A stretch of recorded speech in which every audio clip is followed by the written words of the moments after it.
naglayag na mula Miami, Florida para sa isang 7 araw na island hopping voyage sa Caribbean, ang tinuturing na pinakamalaking cruise ship sa buong mundo, ang Icon of the Seas. Ang cruise ship na ito, 365 meters ang haba at tumitimbang na 250,800 gross tons. Halos 5 beses na mas malaki kumpara sa isa sa pinakasikat na ocean liner sa kasaysayan, ang Titanic.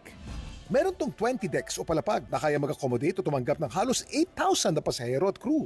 At tiyak hindi ka mabuburyong dito. Meron kasi itong 7 swimming pool, 6 na water slides at napakaraming bars at kainan. Ang Icon of the Seas, binuo sa isang shipyard sa Turku, Finland at nagkakahalaga ng $2 billion.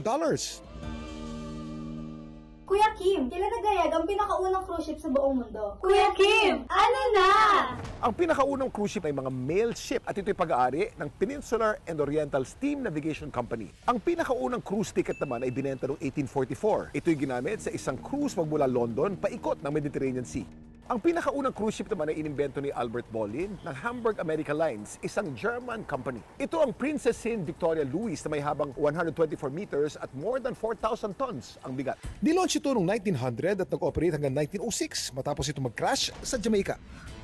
Nito ng Disyembre, nabigyan din ako ng pagkakataon na makapag-cruise na nagdala sa akin hindi lang sa coldest kundi sa tinuturing din driest continent sa ating planeta, ang Antarctica. Katatapos ko lamang ng cruise ko, nagpunta ako ng Antarctica at ang ginamit naming cruise line ay Nat Geo Explorer. Itong barkong ito ay pinasok kami sa Antarctic Peninsula, isa siyang ice cutter ship at pumasok kami hanggang sa yelo. Ang cruise namin ay 10 days. Ngunit 2 days dito papunta at 2 days pabalik, dadaan ka sa isa sa pinakamalupit na dagat sa buong mundo na ang tawag ay Drake Passage. Ang mga alon doon ay 5 meters at 2 araw yan, walang tigil. Napakarami ko nakita mga wildlife. Wala mga birds of prey dito, wala silang mga kalaban dito, kaya hindi na nila kailangan lumipad. Mga orca o mga killer whale. Kita mo dahan-dahan sila, palagi silang umaatake sa isang grupo.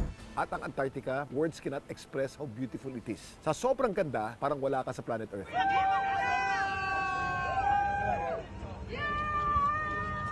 Laging tandaan, kimportante ang may alam. Ito po si Kuya Kim at sagot ko kayo 24 oras.